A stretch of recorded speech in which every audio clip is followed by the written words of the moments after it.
네, 조우성 변호사입니다. 상대방 주소를 잘 모를 경우에도 지급 명령이 가능한가? 이런 질문인데요. 질문, 변호사님, 지급 명령이 절차가 간단하고 또 비용이 싸기 때문에 정식 소송보다 더 많이 이용된다고 들었습니다. 그런데 상대방 주소지를 잘 몰라도 이런 방법을 쓸 수 있나요? 자, 답변으로는 쓸 수가 없습니다. 설명을 드릴게요. 소송의 경우에는 그 절차상 필수적으로 상대방에게도 이 서류가 다 배달이 되고 지금 말이야 당신을 상대로 이런 소송이 제기되었으니까 할 얘기 있으면 하쇼, 이런 반론 제기 기회를 주죠. 때문에 모든 소송 서류들은 상대방에게도 미리 다 송달이 됩니다. 근데 만약에 송달할 장소가 파악이 안 된다, 이런 경우, 즉 원고가 소송을 냈는데 소장이 피고에게 송달이 안 되면 이거 주소 빨리 보완하세요 라는 식의 보정명령 뭐 이런 것들이 주어지거든요.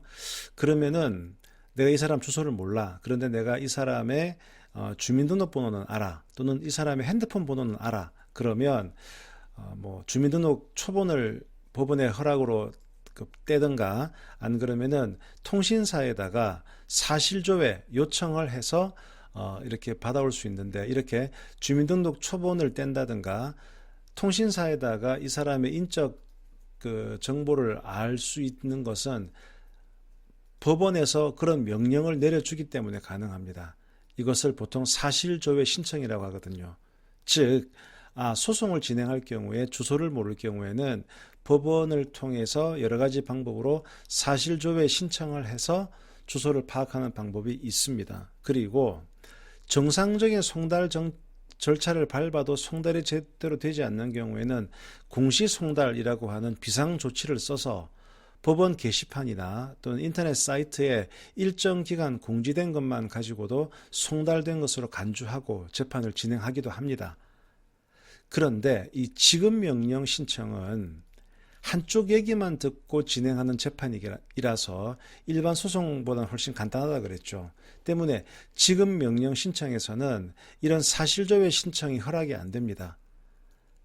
그래서 정확한 상대방의 주소를 알지 못한 상태에서는, 이게 소송 같으면 사실조회 신청을 통해서 주소를 파악할 수 있는데, 지급명령 절차에서는 법원은 자, 주소 똑바로 밝히세요. 주소 몰라요?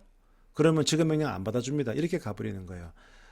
주소를 파악하기 위한 일반 소송 절차에서 허용되는 사실조회 신청 같은 게 허용이 안 된다는 거죠.